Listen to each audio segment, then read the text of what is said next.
Okay, Twitter's on. I think Instagram, it's working on it.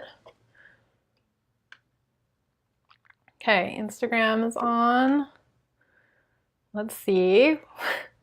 We're trying to do all the platforms, but looks good. Here, let me fix this one a little bit. Okay. All right, I'm excited. Looks like the Twitter light is a little bit crappy, but it is what it is. And Facebook, are you working? Yes. Okay, cool. I'm gonna shut that so that my computer doesn't flip out. Trying to do too many things. Give me a second here. Hey folks. Hey, Backbone campaign, right on. Okay, and then can I see, let's see, scroll for old comments. I'm just trying to, haven't ever done, Twitter live ever. So other than the one I accidentally did like an hour ago when I was trying to get this all going. So let me just say to everybody who's tuning in, either on Facebook, Instagram, or Twitter, welcome and thanks for being here. If you're here, say hey and let me know where you're tuning in from. We'll get started in a minute. Just trying to get everything situated, make sure everything's working. Woo! So let me also get, now that I know that this is all happening, let me get my proper thing up here. Okay. Cool. So I don't know how well this will go, trying to do all these platforms at once, but I might be flying too close to the sun, but it's worth a shot. I want to give a shout out to Garrett, who is going to help with fielding comments and in Facebook and hopefully Twitter post follow-up links to the things that I reference. And so thanks for that, Garrett, and sorry that I was a little bit freaking out right before we got on here. And again, if you're tuning in, then say hey, send, let's see, sorry, I'm just trying to, I don't see any comments on Twitter. If you're watching on Twitter, maybe say something so that I know if you're here and make sure that I've got it working right. Okay, so welcome to the first live stream of 2019 of Move to Amend's monthly report, the Move to Amend report. This is the place where you can hear the latest about what's going down in the movement to amend the U.S. Constitution and legalize democracy. And I'm your host, Caitlin Saposi-Belknap, Move to Amend's National Director. I'm here in Sacramento, California. And as always, you can find us on the last Wednesday of every month at 5 p.m. Pacific, 8 Eastern, right here on Facebook Live, now on Instagram, and also on Twitter. We always give out prizes at the end of the show, so here's how to win. You need to be following us on each of the platforms, and on Facebook, if you share this live feed with the hashtag #MoveToAmend, that's how you can win on Facebook. On Instagram, if you share this video with a friend or two and then comment here with in the video, then you'll be eligible to win a prize, and I'll tell you what they are in a second. And then on Twitter, retweet this live feed and use the hashtag #MoveToAmend. And the prizes are one of our water bottles and one of our I need to remember to show every camera.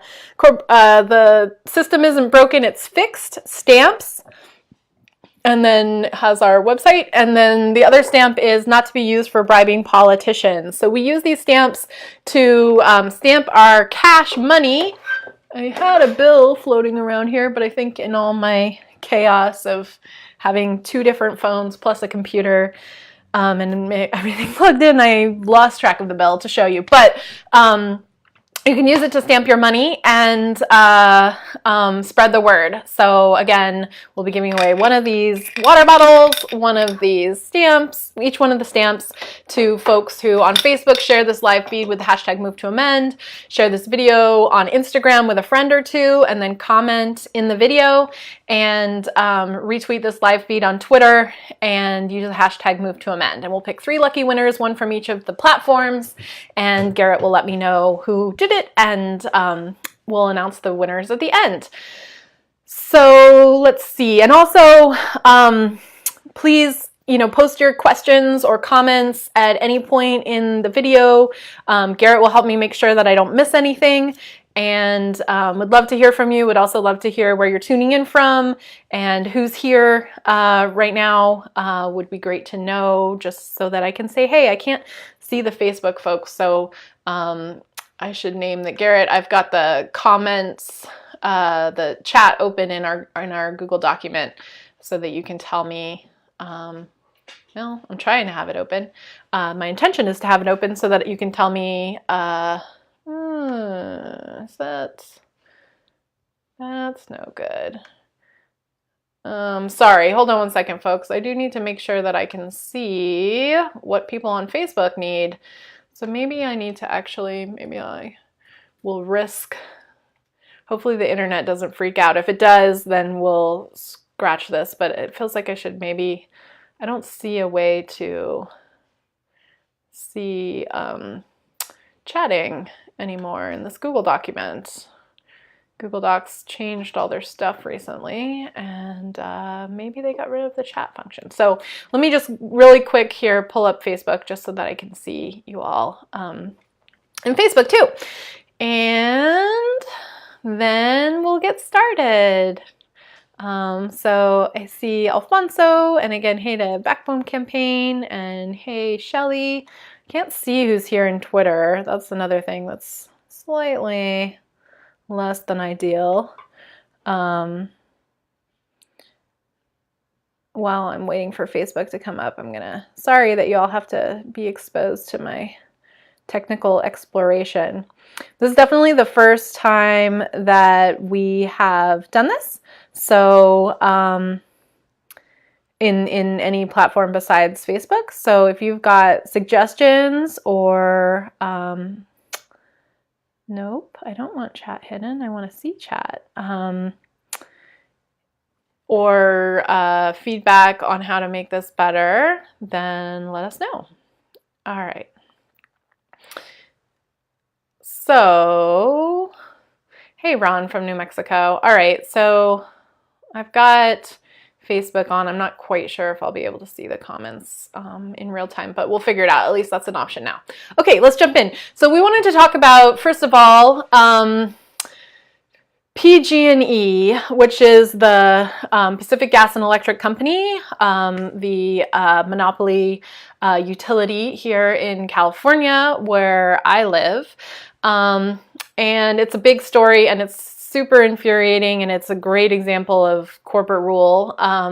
So this month in corporate rule, PG&E filed for bankruptcy and stopped paying settlements to fire victims from the fire this last fall that they caused, but gives $130 million to their executives. And that basically tells you in a nutshell what is up with corporate rule and the state of this country. PG&E has a long, long history of negligence in regards to wildfires, and they've been responsible for many of California's fires in the past, and it's very likely that they played a role in last year's fire, which was the deadliest on record. And it hits especially close to home for us here in Sacramento or in California, because the air quality was the worst in the world for about a week and a half here and in the Bay Area. We're not very far away from where the Paradise Fire was. And then also one of our team members, Jessica, actually lost her family home in the Paradise, California fire. And one of our interns lived in Chico, which is the neighboring community, and she was affected as well. And so we had several folks who were personally affected. And it's not just in the moment of the fire, just thinking about Jessica's family and how her mom is really struggling with dealing with the trauma from having to go through that experience and then still having to navigate having no home officially to live in. I mean, at least they have a roof over their head, but and a lot of people don't still. So the question is, how is it possible that a private company can be considered a person under the law and then be able to get away with harming thousands of people due to their negligence? If any one of us did that, we would be personally responsible. So if they want to be people, then they should be held responsible. But we know that that isn't the reason, that's exactly the reason why they want to have personhood status, is to be able to avoid regulation and legislation meant to hold them in check. So there has been the idea floating around of a corporate death penalty when corporations commit crimes like this, and we really agree with that. That's actually something that they don't need personhood to have. In fact, corporations that used to break the law in ways like this before corporate constitutional rights were granted by the Supreme Court were regularly dechartered and their charters revoked as a result of causing harm to society, like PG&E has done.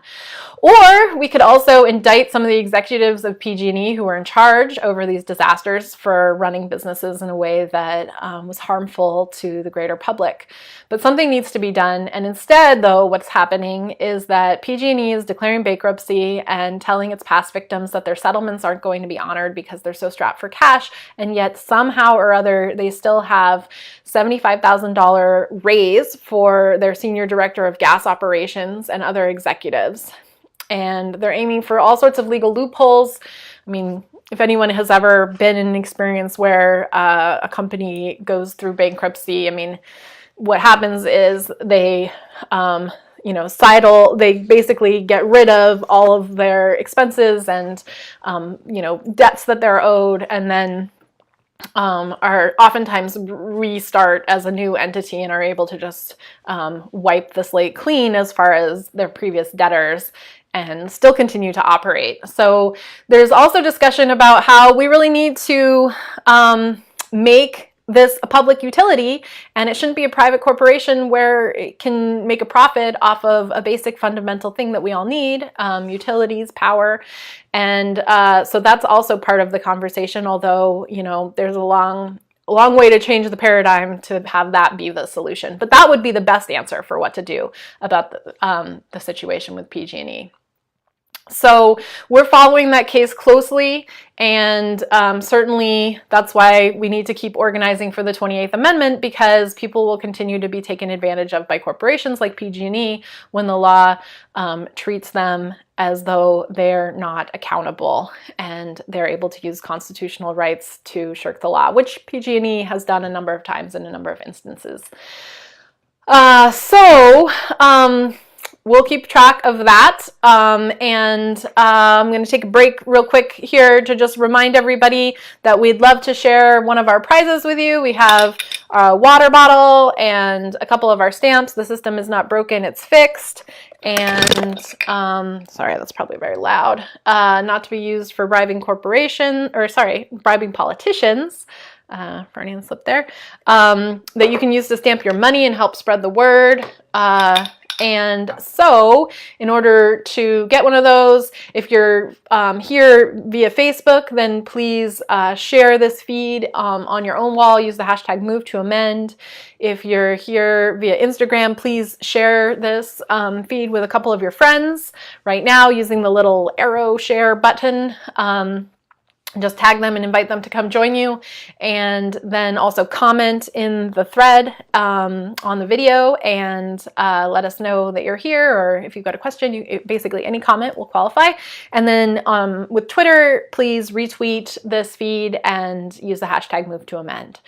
So let's talk about where we are with getting the We the People Amendment introduced in Congress, because that's the big thing. And if you've tuned into any of our Today at MTA, which are the kind of quick live feeds that we've been doing via Facebook, I have shared that the shutdown really put a damper on our progress at the beginning of the year. We were expecting to come out of the gate, for folks who don't already know, our previous lead sponsor in the House of Representatives, Rick Nolan, retired at the end of last year, and so we were ready to go with a new lead sponsor that we lined up, Representative Pramila Jayapal, who is awesome, and she's from Washington State, one of the states where we worked to pass a ballot initiative calling for the amendment, and so she responded to her constituents and was a co-sponsor, previous Congress, but was ready to go as our new lead. We worked with her and her staff all last fall, getting ready for this, and so we were ready to go. We want to get the number 48 again. We've had the amendment has been House Joint Resolution 48 for the last 2 Congresses. This would be the 3rd, and so we want to keep that continuity. We have a number of materials that are printed that use 48, and people are used to it, and it's an effective, it'll be more effective in terms of organizing if we can keep that number. But unfortunately, this time we weren't able to earmark it, so we aren't 100% sure that we're going to get it, which means we have to be ready to go with Representative Jayapal to introduce it right as 48 is coming up. So we were just, waiting, expecting that to happen in January because that's the timing that normally would have made sense.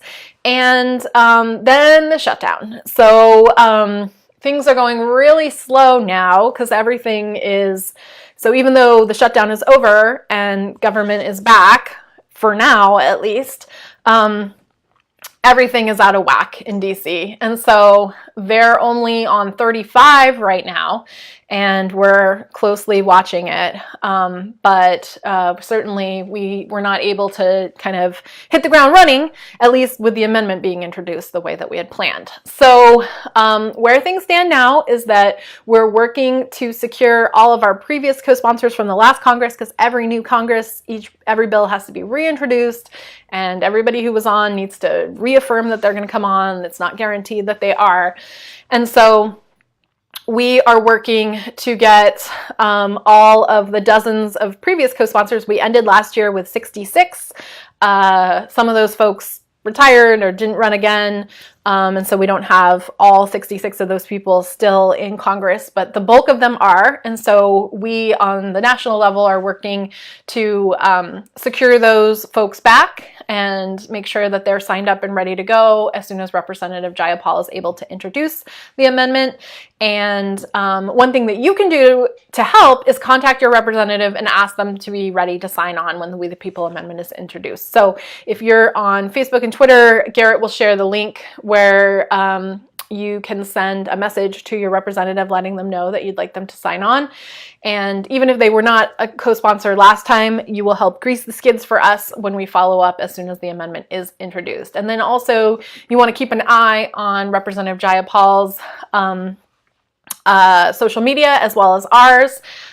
We also have our announcement from her pinned to the top of our social media page as well. Actually, I took it down to pin this today, but we'll pin it back up there if you haven't watched it yet. Her talking about why she's working with us. So we're really excited about that. And we could use your help making sure that things are ready to go and we can have as many co-sponsors come on right at the beginning as possible. So we're thinking that it will be next month. We don't, like I said, know the timing exactly. Again, they're on 35. They've only introduced 3 new resolutions. Those are not regular bills, so the amendments are special because they've already introduced hundreds of regular bills, but amendments are resolutions, is their technical term in Congress, and so, or joint resolutions rather, and so they're up to 35. They've only introduced 3 more since the shutdown ended. And so, like I said, going pretty slow.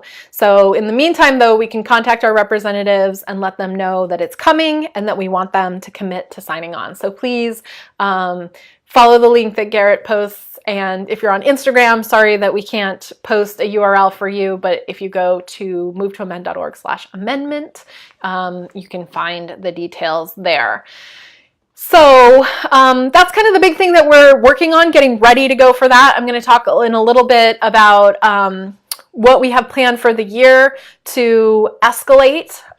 We want this to be a big year where basically it's which side are you on to every member of Congress on this issue. And so we need your help doing that. And we're going to kick off some action starting in May. So maybe I'll talk about that right now. I was going to do affiliate shoutouts, but actually, let me go ahead and do that. Scroll for old comments. Okay, there we go. I'm just trying to make sure I'm using Twitter right. All right. I can't see your comments, but I can see people who are joining. So hopefully if you have a comment, say it.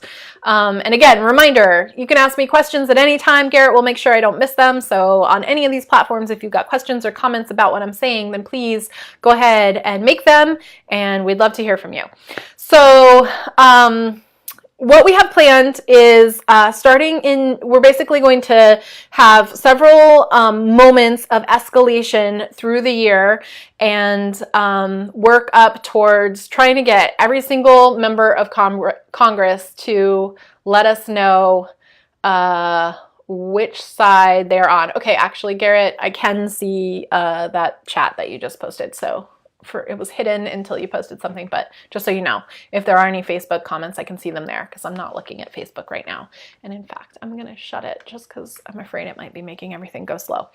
Okay, so moments of escalation starting in May. So May 10th is the date going all the way back to 1886. May 10th, 1886 is the Supreme Court, is the anniversary of the Supreme Court decision, Santa Clara County versus Southern Pacific Railroad. And that case is where corporations were first recognized as having rights under the 14th Amendment. Sort of. It's kind of a weird case, actually, because in doing the research after the fact, it appears that maybe the court never actually even said that corporations had constitutional rights in that case. Maybe it was added by the court reporter later on. But nonetheless, that's the case that's cited, and that's the sort of the moment that we want to draw everybody to. So we are going to hold actions on May 10th as what we're going to declare End Corporate Personhood Day. And going forward, this is going to be End Corporate Personhood Day until that day comes and corporate personhood is ended. And then it'll be Celebrate Corporate Personhood Death Day or something like that. So on that day, we're asking everyone to set up meetings with your Congress members in district and to deliver the petitions that we constantly are collecting of people who have signed up and said that they support Move to Amend. So going to our representatives and with the stack of their constituents who are calling for the amendment and asking them to sign on as co-sponsors. If your representative is already a co-sponsor, then that'll be a great opportunity to do a rally or some other action thanking them. So maybe just delivering a thank you card, maybe thanking them, via an op-ed in the paper, something public on that day and then helping people understand that we need to make sure that the amendment ends corporate personhood, not just overturn Citizens United, right? So there's a reason why we didn't choose to do these actions on January 21st, which was the anniversary of Citizens United, because this problem didn't start with Citizens United. Citizens United is a symptom of a problem that already existed. And so we're trying to draw attention to that bigger story and make sure that the real solution isn't sidelined in the interest of something that maybe seems more expedient, but actually won't solve our problems. So won't solve our problems in terms of money and politics, and certainly won't solve our problems in terms of corporate rule. So that is why we're choosing this May 10th date. And what you can do in the meantime, we'll be talking in the next couple months about how you can get involved and get started in organizing your action, working with other people in your community who are Move to Amend supporters. If you don't already live in a place where there's an affiliate, maybe getting started with one, and this could be one of the first things that you do, or even just exploring whether you can get a group of people together to at least just do this visit to your congressperson, and from there maybe generate the capacity to then form an affiliate to keep going. So all of that will be coming from us soon. in the meantime, one of the most important things that you can do is share the Move to Amend petition. Make sure that you have signed the Move to Amend petition, and then share it with all your friends, because the more people that we have signed onto that petition, the more powerful it'll be when we walk into that office and throw down a stack of, ideally thousands and thousands and thousands of names from each representative's district to tell them that this is what the voters in your district want. And so help us get as many of those petitions as possible. And I actually forgot to give you the prompt for this, Garrett, but if you could share the movetoamend.org/motion link, those of you on Instagram, movetoamend.org/motion, will take you there. Please sign the petition if you haven't already, and then please share it with all of your friends who might be interested. So if you're on Twitter, please share that link. If you're on Facebook, share that link. And if you're on Instagram, then we can't share links. Instagram annoys me. But I see that you are several of you are here, and would love your feedback on kind of how to use this platform in an effective organizing way. Or maybe it's just the way that you get to see what we've got going on, and we can't organize as effectively through Instagram as the other channels. But anyways, share that link, sign the petition, help us get to 500,000, and then keep going. And that's the big thing that we need to do between now and May. And we will be sharing with you all soon. One of the things that happens when you share the link, when you sign the petition, is that also gets you on our list, and that way we can make sure that you can make sure that you'll be the first to hear when we have more information about how to get started on organizing those events in May, which will be coming next month.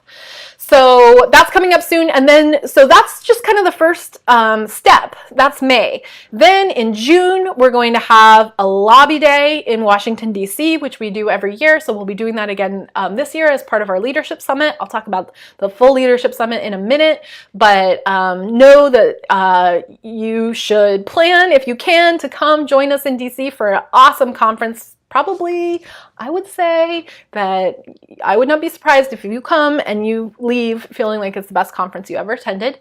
That's mostly been the feedback from most of our participants. And as part of the last thing that we do a lobby day. And so we'll basically be hitting them in their districts in May, and then the next month in DC with their staff in DC, and then in July will be the follow-up on all of that, and then in August, when they have an August recess, and Congress members are back in their home districts, we will be back again at their offices at home to follow up and say, okay, you've been given now at least 2, maybe 3 chances, depending on, which of those actions everybody was able to participate in. Where are you at? And if they don't come on as a co-sponsor at that point, then our plan is in the fall, in either September or October. Haven't worked out all the details yet, kind of will depend on a number of other things, but in the fall, we will be planning actions at congressional offices for folks who have not signed on. In particular, Democrats we're going to be targeting this year, not because we only care about Democrats, but they're trying to get ready for 2020 and make the case that they're the opposition party, and so they better prove it as far as we're concerned. Prove it by supporting the We the People amendment.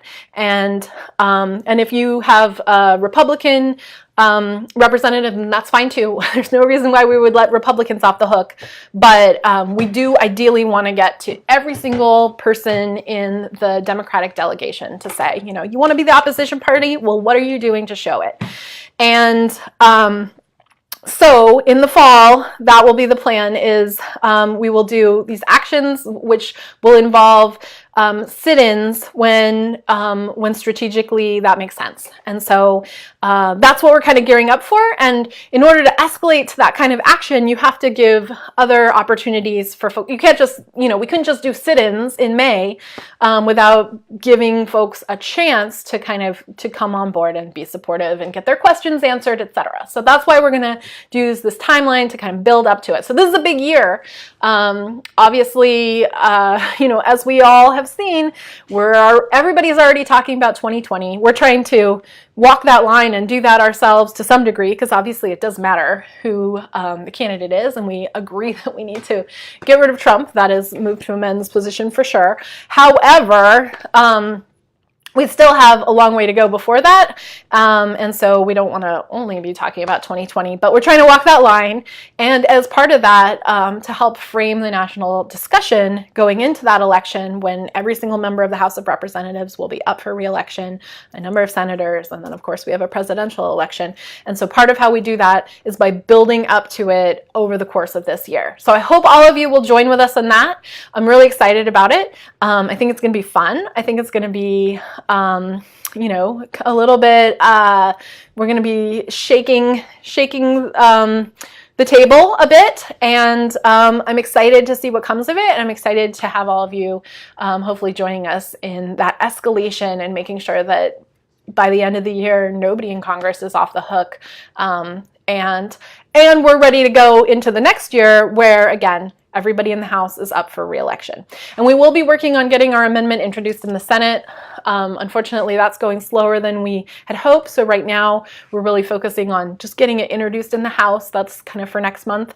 And then we'll be turning to the Senate in March. And so we'll figure out how the Senate plays into this escalation. But for the most part, we're looking at an escalation in the House because, again, they're all up for re-election next year. And so this is a great opportunity to make sure that they pick a side, and then we can respond accordingly when it's their turn to ask for our support.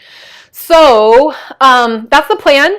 I'm not seeing, let's see, it looks like there's a couple questions. Or just one. So again, reminder, if anybody has questions, you can ask them at any time. Maybe I'll take a moment to take this one. And before we do that, a reminder again that we are going to give away some things at the end. One of these water bottles. We've got a couple stamps. The system isn't broken, it's fixed. Hopefully you can see that in all the cameras. And then this one, not to be used for bribing politicians, that we use to stamp our money. And help spread the word. So to get those, if you share this feed on Facebook and use the hashtag #MoveToAmend, you'll be eligible. If you share the feed on Twitter and use the hashtag #MoveToAmend, you'll be eligible. And then on Instagram, if you share this using the little share icon with a couple of your friends and then post in the comments anything, give me a thumbs up, give me a smiley face, give me a frown, whatever, that'll count for Instagram. So don't forget to do that because we're coming up on the end. So let's see, Ken on Facebook asks, do you see anything in HR 1, the Democracy Act, that furthers the cause in reducing the role of money in politics and or limiting corporate constitutional rights? So not really. HR 1, which is the Democrats' sort of, here's the solution to all of our problems, does reference that there does need to be an amendment to address money in politics. And it doesn't say anything about corporate constitutional rights, though. And since it's not an amendment proposal itself, it actually isn't an amendment proposal in any way. So all of the legislation that's being proposed in HR 1 is pretty good policy stuff around voting rights. There's stuff around gerrymandering. There is some stuff around money in politics and corruption. And we need all of that legislation. The problem is that if corporations have constitutional rights, then all of that legislation, even if HR 1 passes, is subject to being having the federal government, having Congress sued, or the regulatory agencies that might implement HR 1 sued for violating the constitutional rights of corporations potentially, or the wealthy, if we're talking about individual donors and what policies come out. And so we can't count on it. The only way to address this, because the Supreme Court has interpreted the Constitution the way that they have, to say that corporations have constitutional rights and spending money in elections is protected by the First Amendment, the only way to fix that is for the court to reverse itself, which almost never happens, or for a constitutional amendment, which also is very rare to happen. But most of the constitutional amendments that we've had since the Bill of Rights were amendments that were necessary to put the court back in their place, to overrule the court. And so at this point, that's our only option from our perspective. I mean, obviously with the Supreme Court that we have now, like getting them to reverse is off the table, but that was never part of what we wanted to see happen because that's not a lasting solution. I mean, Brown versus the Board of Education is kind of the big example that we all think of when we think of the court reversing itself. And two things about that. One, it's not like the court just was like, you know what, we are bad. Segregation actually is a bad idea and obviously a violation of the 14th Amendment. Let's scrap that. It took the civil rights movement to force that. And then we're now still seeing immense segregation. I mean, maybe we don't have Jim Crow segregation, but we have other mechanisms in which schools are incredibly segregated because of charter schools, and also just the way that people live in America. And, you know, divided neighborhoods because of redlining. And so the solution that the Supreme Court offered wasn't really as lasting a solution as we might have had there, for example, been an amendment. Now, the amendment that was supposed to make Jim Crow illegal was the 14th Amendment, which was passed after the Civil War, right? And that's the sort of fundamental violence and perversion of that amendment has been that corporations have actually usurped it and been able to use the Equal Protection Amendment more than African Americans have. So again, that is why we can't trust the court on this one. And I would say we can't really trust Congress on HR 1 because while it all sounds good, it's not, it's kind of, from our perspective, putting the cart before the horse. And a lot of it is politics right now, right? With the Democrats taking the House. So we will continue to monitor it and offer feedback on it. But Move to Amend doesn't really support a legislative solution to this problem because there isn't actually a legislative solution. And anybody who says that there is either, you know, not really understanding the full scope of the problem or sort of misrepresenting and trying to make it sound like there's a quick fix when there really isn't. So that's our perspective on HR 1. It's a good question, though. And also Ken asks, would the new House, would the 28th Amendment get a committee hearing? I don't know yet. We have to first get it introduced. The one kind of complication of having Representative Jayapal be our lead is that she has a lot of legislation that she's pushing, and Medicare for All is sort of the big other one that people are talking about and know that she will be introducing as well in the coming weeks. And so I don't know yet. We don't have any kind of commitment on getting a hearing. I doubt it would happen this year, realistically. And that's actually also part of why it's so important that we really push this strategy that we have for the year of taking this to every House member and elevating the message and putting it in their face and not letting them off the hook if they don't want to respond, because that will help us make sure that this issue is on the radar in a bigger way than it is now. And will make it more likely that we could get a hearing, say, next year. So the amendment will be in this Congress is 2 years, right? So this year and next year, once it's introduced, that will stand. And so I don't think we'll get a hearing this year, although it would be great if we do. But we could potentially push for that next year, depending on how big of a splash we can make this year. Let's see. Michael asks, assuming from Facebook as well, how can we continue to stand up for our human rights around SB 50? Is SB 250 the Medicare for All previous one? I actually don't know what that bill is, so if you give me a little bit more explanation, then I can better answer your question. But off the top of my head, I don't know what SB, Senate Bill 250. Yeah, I'm not quite sure what that one is. Let's see. Let me do some affiliate shout outs and then we can come back to questions again. If folks have questions or comments, please go ahead and tweet them at us or put them in. I can see your Instagram comments, and then Garrett's grabbing all the Facebook ones. So want to acknowledge our affiliates, for those of you who don't know, are our local chapters. We call them affiliates, and they're all over the country. So a shout out to Montanans Move to Amend for their successful resolution that passed in Helena. and our resolutions are when we call, when we, through a local government, or sometimes through a ballot initiative, call on Congress to pass the amendment in a community. And so the community says, we're on record supporting the amendment, and we call on you to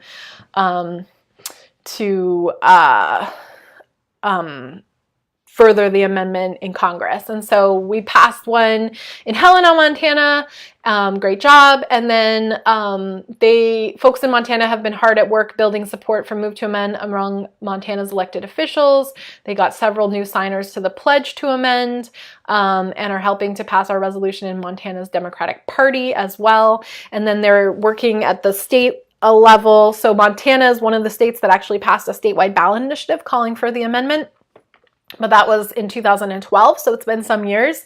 So they're working to get their legislature to reaffirm that and send it to Congress and the Montana delegation so that we can hopefully get all of them on board. And so that's what they're working on Montana. Great work. And if you're in Montana, you should definitely plug in with them. Shout out to all of our affiliates who helped raise awareness about our movement with film screenings of the documentary film Dark Money. From Utah to Florida, local Move to Amend leaders have been hosting film screenings of the documentary and connecting the dots between the excessive influence of corporate money to the illegitimate rights granted to corporations by the courts. So special shout out to Greater Dayton, Ohio Move to Amend, Jefferson County, Washington Move to Amend Utah, and Delray Beach, Florida Move to Amend for your work in launching ongoing film series as well. So that's something that folks can do if you're wanting to plug in locally. And we can get you connected to both that film and then others that you could show to help educate your community and bring people in. I also want to shout out our affiliate leaders in Anchorage, Alaska, who helped get our resolution passed through their city council.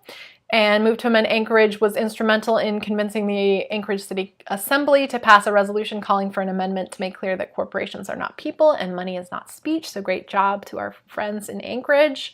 And a big shout out to our Florida affiliates in Tampa Bay and Minnesota, Move to Amend, for hosting events during last week's Florida Barnstorming Tour, headlined by our grassroots volunteer coordinator, Keon Bliss, who was out in Florida this month.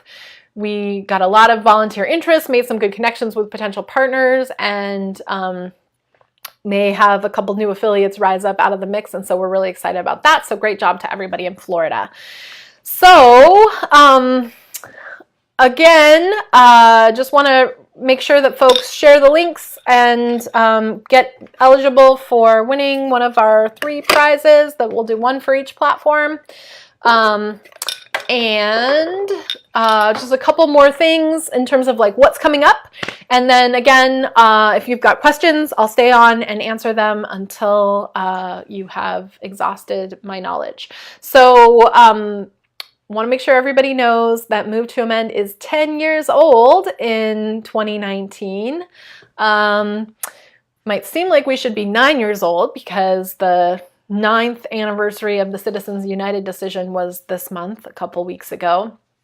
And that was when we publicly launched, but Move to Amend actually formed the year before because we were ready to go. We were not surprised by Citizens United. In fact, we formed our coalition in advance to be ready for Citizens United. And so technically our anniversary, 10-year anniversary will be this fall, which will also be coincide with our big actions that we're doing in congressional offices. So our goals for the year are to get 75 co-sponsors in the House of Representatives on the We the People Amendment, and obviously to get it reintroduced, and to get it introduced in the Senate with 5 to 10 co-sponsors, to collect at least 100,000 signatures on the motion to amend and expand our reach so you can help by making sure that you're signed up on the motion to amend, and growing our endorsing organizations and partners. Currently we have over 500 to bring in new groups to the amendment movement.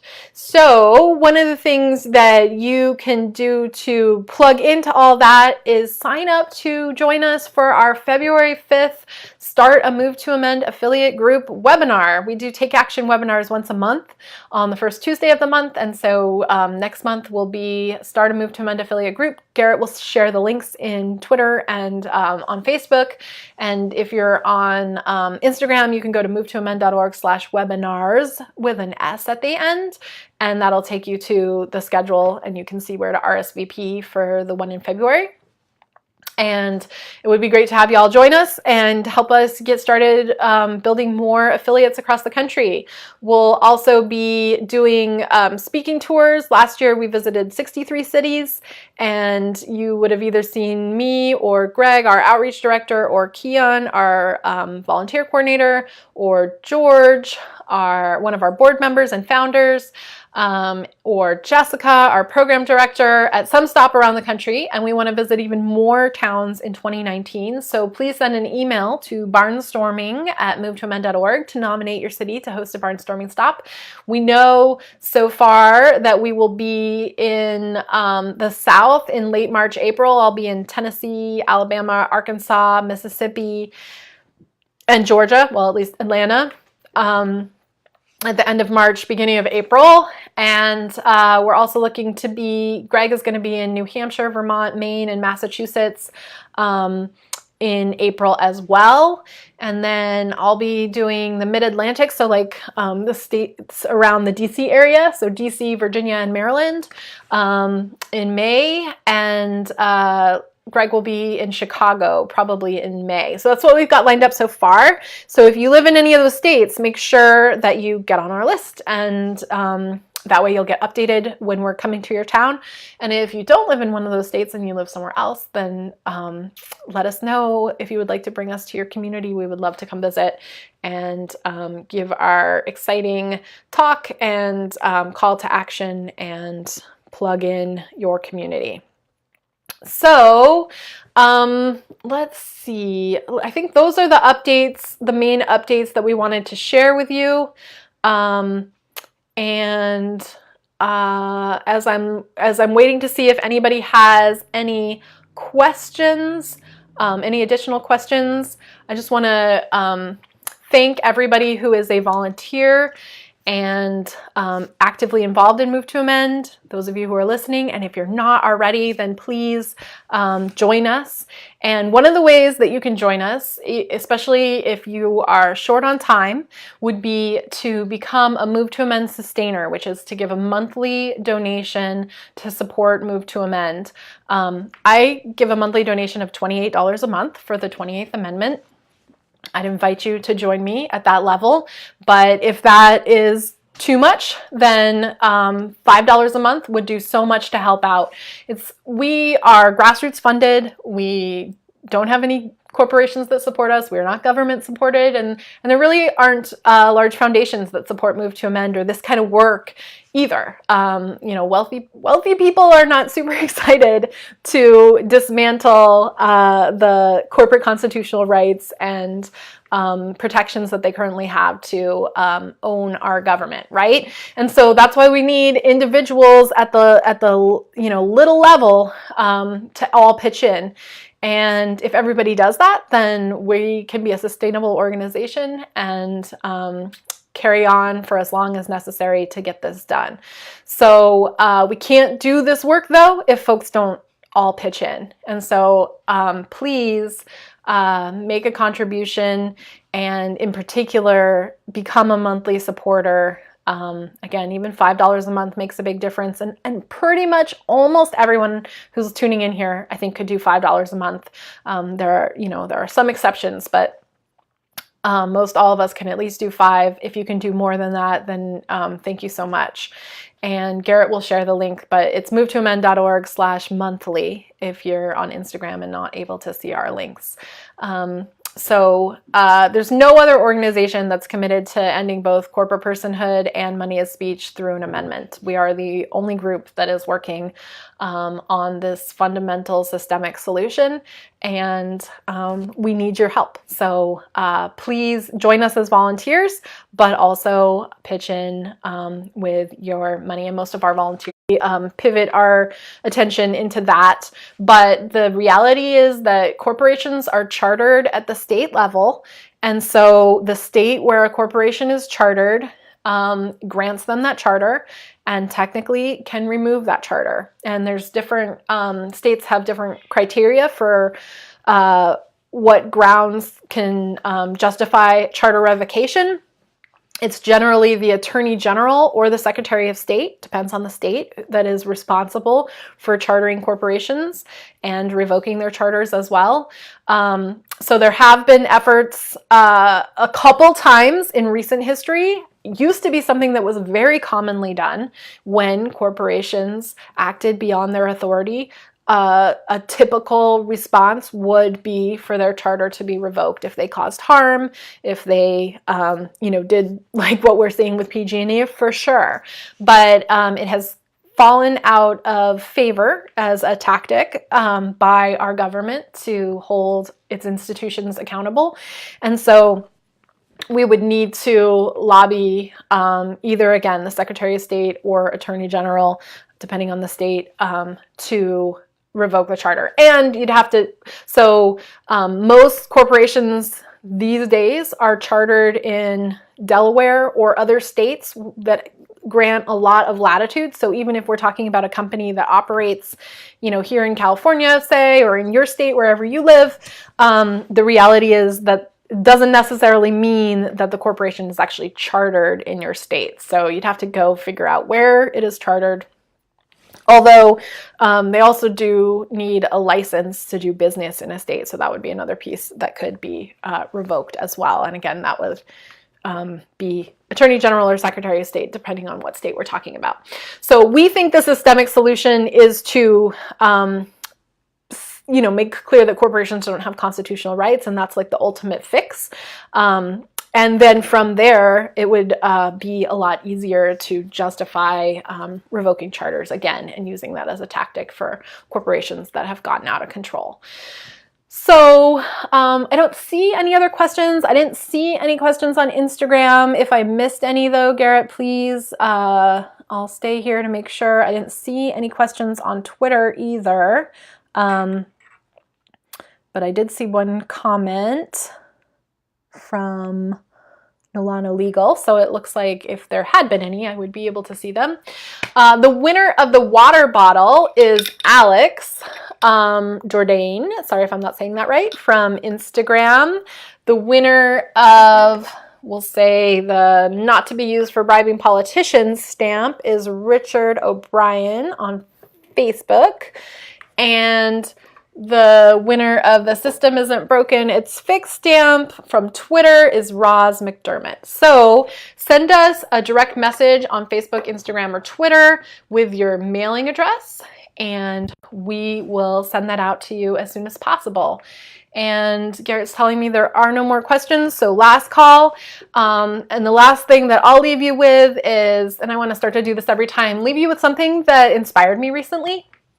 So I'm going to add that in at the end of the shows and come up with something to pass along. So again, sorry to Instagram, but for Facebook and Twitter, Garrett's going to give you a link to Reverend William Barber talking about from Martin Luther King Day. I don't know if y'all saw this video. It's actually, I think, a clip of a couple different things, but it starts off from this Martin Luther King Day talking about politicians like Governor Bill Lee of Tennessee, who claim to love Dr. King but don't understand King's agenda.